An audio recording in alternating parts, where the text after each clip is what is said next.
కాలుష్యం ఇవాళ మనల్ని కసిగా కాటేస్తుంది. ఓవైపు పరిశ్రమలు, మరోవైపు వాహనాలు వెదజల్లే అవశేషాలు. వీటికి తోడు అడ్డు అదుపు లేని మానవ చర్యల కారణంగా వాయు కాలుష్యం అంతకంతకు పెచ్చరిల్లుతుంది. గాలి కాలుష్యం అత్యధికంగా ఉన్న నగరాల్లో మన దేశానికి చెందిన 14 నగరాలు ఉన్నట్లు ప్రపంచ ఆరోగ్య సంస్థ పేర్కొంటుంది. ప్రపంచవ్యాప్తంగా 99% మంది ప్రజలు నేడు కలుషితమైన గాలినే పీలుస్తున్నారని అధ్యయనాల్లో వెల్లడైంది.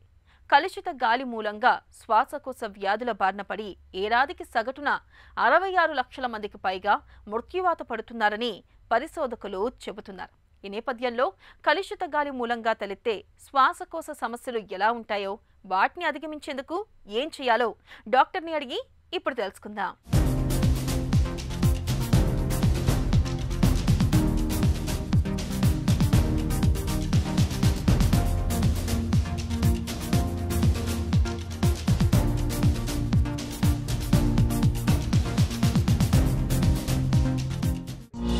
వాయు కాలుష్యంతో ఊపిరితిత్తులకు ఎలా సమస్యలు పెరుగుతున్నాయి? వాయు కాలుష్యం అన్నప్పుడు మెయిన్గా మనకి 2 రకాలుగా చెప్తాం. ఒకటి ఏంటంటే అవుట్డోర్ ఎయిర్ పొల్యూషన్ అంటాము, రెండోది వచ్చేసి ఇండోర్ ఎయిర్ పొల్యూషన్ అంటాం అనమాట. అవుట్డోర్ ఎయిర్ పొల్యూషన్ అంటే ఇంటి బయట ఉండే పొల్యూషన్. అది కామన్గా మనకి ఫ్యాక్టరీస్ నుంచి, లేకపోతే దుమ్ము, ధూళి, ఆటోమొబైల్ ఎగ్జాస్ట్ నుంచి వచ్చే పొగ, ఫాసిల్ ఫ్యూయల్స్ కానివ్వండి, లేకపోతే చెత్త కానివ్వండి, ఈ రకంగా వచ్చిన పొల్యూషన్స్, దాని నుంచి వచ్చే స్మోక్ వల్ల వచ్చే పొల్యూషన్ అంతా it's called outdoor air pollution. కానీ అదే రకంగా ఇండోర్ ఎయిర్ పొల్యూషన్ కూడా చాలా ఇంపార్టెంట్ అనమాట. మనకి పర్టికులర్గా అవుట్డోర్ ఎయిర్ పొల్యూషన్ తీసుకుంటే కామన్గా ఉండే పొల్యూటెంట్స్ చాలా కామన్గా వరల్డ్ వైడ్ 6 పొల్యూటెంట్స్ ఉన్నాయి. దాంట్లో కార్బన్ మోనోఆక్సైడ్, నైట్రోజన్ ఆక్సైడ్స్ అంటే నైట్రోజన్ డైఆక్సైడ్, నైట్రిక్ ఆక్సైడ్ అని కూడా ఉంటుంది. Then sulphur dioxide, particulate matter, ozone and last but not the least lead and other heavy metals కూడా మనకి పొల్యూటెంట్స్గా మెయిన్గా ఉంటున్నాయి అన్నమాట. దీనివల్ల లంగ్స్ మీద ఏ రకంగా ప్రభావం ఉంటుంది అన్నది మనము చూసుకోవాలి. యాక్చువల్లీ పార్టిక్యులేట్ మ్యాటర్, పర్టికులర్గా ధూళి, సన్నని ధూళి ఉంటుంది. ఆ పార్టిక్యులేట్ మ్యాటర్ సైజ్ ప్రకారంగా ఉంటుంది అనమాట. అంటే 2.5 microns, 10 microns and less than 1 micron ఇట్లా. సో 2.5 to 10 మైక్రాన్స్ ఉన్న సైజు పార్టిక్యులేట్ మ్యాటరే చాలా డేంజరస్. అది లంగ్స్లోకి వెళ్ళి మన ఊపిరితిత్తుల్లో స్మాల్ ఎయిర్వేస్ అంటాం, అక్కడ డిపాజిట్ అవ్వడం వల్ల ఇరిటేషన్, ఇన్ఫ్లమేషన్, దానివల్ల దగ్గు, ఆయాసము ఇవన్నీ కూడా సిమ్టమ్స్ వస్తాయి. క్రానిక్గా over long period of time exposure ఉండడం వల్ల ఏమవుతుందంటే సిఓపిడి అండ్ క్రానిక్ బ్రాంకైటిస్ లాంటి వ్యాధులకు గురయ్యే అవకాశం ఉంటుంది. వాయు కాలుష్యం అనేది ఆస్తమాకు ఎలా దారితీస్తుంది? యాక్చువల్గా మనం చూసుకుంటే చిన్నపిల్లల్లో కానీ పెద్దవాళ్ళలో కానీ మనం ఒకసారి అంచనా వేసుకుంటే ఈ పొల్యూషన్స్ వల్ల బాగా ఎఫెక్ట్ అయ్యేది చిన్నపిల్లలు అనమాట. ఎందుకంటే వాళ్ళకి మన లంగ్స్ డెవలప్మెంట్ అఫ్కోర్స్ మదర్ వూమ్లో అంటే తల్లి గర్భంలోనే స్టార్ట్ అయినా కూడా పర్టికులర్గా 6 ఇయర్స్ వరకు బాగా డెవలప్ అవుతుంటుంది అనమాట. బయట కూడా ఈవెన్ నార్మల్గా అయితే అడాలసెంట్ ఏజ్ వరకు అంటే లేట్ టీనేజ్ వరకు అమ్మాయిల్లో, ఆ అబ్బాయిలు అయితే ఈవెన్ ఎర్లీ 20s వరకు కూడా లంగ్ అనేది ఇంకా గ్రోత్ ఉంటుంది.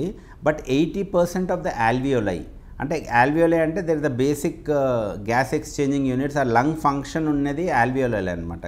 ఆక్సిజన్ తీసుకుని కార్బన్ డైఆక్సైడ్ వదిలే ఫంక్షనల్ యూనిట్ని మనం ఆల్వియోలై అంటాము. అట్లాంటిది 80% ఆల్వియోలై మనకి 1 to 6 ఇయర్స్ వచ్చే ఏజ్, ఆ ఏజ్లోనే డెవలప్ అవుతాయి అన్నమాట. అండ్ రెండోది ఏంటంటే లంగ్ కెపాసిటీ చిన్నగా ఉంటుంది చిన్నపిల్లల్లో, అండ్ వాళ్ళ రెస్పిరేటరీ రేట్ కూడా చాలా ఎక్కువగా ఉంటుంది. అంటే ఎక్కువసార్లు వాళ్ళు గాలి తీసుకొని వదులుతూ ఉంటారు. రెస్పిరేటరీ రేట్ చూసుకుంటే అడల్ట్స్కి మనకి 12 to 15 per minute ఉంటే వాళ్ళకి చాలా ఎక్కువగా ఉంటుంది, 20 ఉంటుంది, కొన్నిసార్లు 25 కూడా ఉంటుంది అనమాట. సో దానివల్ల ఏమవుతుందంటే ఎక్కువ ఎయిర్ వాళ్ళ లంగ్స్లోకి వెళ్తుంది. అంటే చిన్న లంగ్స్ కాబట్టి ఎక్కువ పొల్యూషన్ కూడా లంగ్స్లోకి వెళ్ళి బాగా ఆ లంగ్స్ ఎఫెక్ట్ అయ్యే ఛాన్సెస్ ఉన్నాయి. అందుకని చిన్నపిల్లల్లో మనకి ఈ పొల్యూషన్ వల్ల దాని దుష్పరిణామాలు ఎక్కువగా చిన్నపిల్లల్లోనే కనిపిస్తూ ఉంటుంది. సో ఓజోన్కి చిన్నపిల్లలు ఎక్స్పోజ్ అయ్యి చాలా లాంగ్ టర్మ్కి ఎక్స్పోజ్ అవుతే వాళ్ళకి ఆస్తమా డెవలప్ అయ్యే అవకాశం ఉంది. అదే రకంగా నేను చెప్పిన సల్ఫర్ డయాక్సైడ్ కానీ నైట్రిక్ ఆక్సైడ్స్ కానీ పార్టిక్యులేట్ మ్యాటర్స్ ఇవన్నీ ఎక్స్పోజ్ అయ్యి లంగ్స్లోకి ఆ పార్టిక్యులేట్ మ్యాటర్ అవన్నీ డిపాజిట్ అవ్వడం వల్ల అలా ఏ స్మాల్ ఏరియాస్లో ఇన్ఫ్లమేషన్ వచ్చి it can lead to chronic bronchitis, దానివల్ల సిఓపిడి కూడా వచ్చే అవకాశం ఉంది. అదే రకంగా ఇన్ఫెక్షన్స్ కూడా పెరిగే అవకాశం ఉంది. అంటే క్రానిక్ ఎక్స్పోజర్ వల్ల నేను చెప్పినట్టుగా క్రానిక్ బ్రాంకైటిస్తో పాటుగా సిఓపిడి వస్తుంది. కొన్ని కేసెస్లో అయితే లంగ్ క్యాన్సర్కి కూడా ఈ పొల్యూటెంట్స్ అనేవి మనకి కారణం కావచ్చు. సిఓపిడి, బ్రాంకైటిస్, ఎంఫసీమా జబ్బులకు కాలుష్యానికి సంబంధం ఉందా? పర్టికులర్గా సిఓపిడి రిస్క్ ఫ్యాక్టర్ ఏంటిరా అని చూస్తే common risk factor is smoking వల్ల వచ్చేది సిఓపిడి. కానీ ఒక 15% ఆఫ్ ద పేషెంట్స్లో స్మోకింగే కాకుండా ఈ పొల్యూషన్ అనేది కూడా చాలా ఇంపార్టెంట్ ఫ్యాక్టర్ ఉంటుంది. అంటే కొంతమంది పేషెంట్స్ స్మోకర్స్ ఉండరు, వాళ్ళు స్మోకింగ్ చెయ్యరు, అయినా కూడా వాళ్ళకి సిఓపిడి డెవలప్ అవుతుంది. అది కారణం ఏంటి అని చూస్తే వాళ్ళకి పర్టికులర్గా సెకండ్ హ్యాండ్ స్మోకింగ్, అంటే ఫర్ ఎగ్జాంపుల్ ఇంట్లో ఎవరైనా స్మోక్ చేస్తున్నారో ఆ పొగ ఇంట్లో ఉంటుంది, ఇండోర్ పొల్యూషన్, దానివల్ల వచ్చే అవకాశం. పర్టికులర్గా హస్బెండ్ స్మోకర్ అయినారు అనుకోండి, డైరెక్ట్ వైఫ్ ఎక్స్పోజ్ అవుతుంది, పిల్లలు ఎక్స్పోజ్ అవుతారు, దాంతో వాళ్ళకి over a period of time COPD develop అయ్యే ఛాన్స్ ఉందన్నమాట. అదే రకంగా బయోమాస్ ఫ్యూయల్స్ చెప్పినట్టుగా అది చెక్కలు కానీ లేకపోతే కట్టెలు కానీ లేకపోతే పిడికలు కానీ బయోమాస్ అవి దానిలతో వంటలు చేసినప్పుడు ఆ వచ్చే పొగ పీల్చుకోవడం వల్ల కూడా పర్టికులర్గా రూరల్ ఏరియాస్లో ఈ పొగకి ఎక్స్పోజ్ అవ్వడం వల్ల కూడా సిఓపిడి వస్తుంది. అదే రకంగా ఇప్పుడు అర్బన్ ఏరియాస్లో తీసుకుంటే మనకి ఈ ఆటోమొబైల్ ఎగ్జాస్ట్స్ ఉన్నాయి పర్టికులర్గా, అండ్ పార్టిక్యులేట్ మ్యాటర్స్, దీనికి ఎక్స్పోజ్ అవ్వడం వల్ల లాంగ్ టర్మ్లో సిఓపిడి, ఎంఫసీమా అనే జబ్బులు డెఫినెట్గా వచ్చే అవకాశాలు ఉన్నాయి. కాలుష్యం బారి నుంచి మన ఆరోగ్యాన్ని ఎలా కాపాడుకోవాలి? మనం ఎక్కడన్నా బయటికి వెళ్తున్నప్పుడు దుమ్ము ధూళి దానికి ఎక్స్పోజ్ కాకుండా మాస్క్ అనేది వాడితే పర్టికులర్గా పార్టిక్యులేట్ మ్యాటర్స్, అది N95 మాస్క్ లాంటివి వాడితే particulate matter exposure and irritant exposures డెఫినెట్గా తగ్గుతాయి. అండ్ పర్టికులర్గా ఓల్డ్ ఏజ్ వాళ్ళు కానీ చిన్నపిల్లలు కానీ వాళ్ళు ఎక్కడన్నా పొల్యూషన్ ఉన్న ఏరియాస్కి వెళ్తున్నారు లేకపోతే హెవీ ట్రాఫిక్లో వెళ్తున్నారు అంటే మాస్క్ ధరించడం వల్ల కొద్దిగా తగ్గించే అవకాశం ఉంది. ఇండోర్ పొల్యూషన్ని కూడా తగ్గించడానికి ఇంట్లో స్మోకింగ్ చేయడం కానీ లేకపోతే ఇంట్లో బయోమాస్ ఫ్యూయల్స్ అట్లాంటివి కాల్చడం కానీ అట్లాంటివి మనం చేయకూడదు.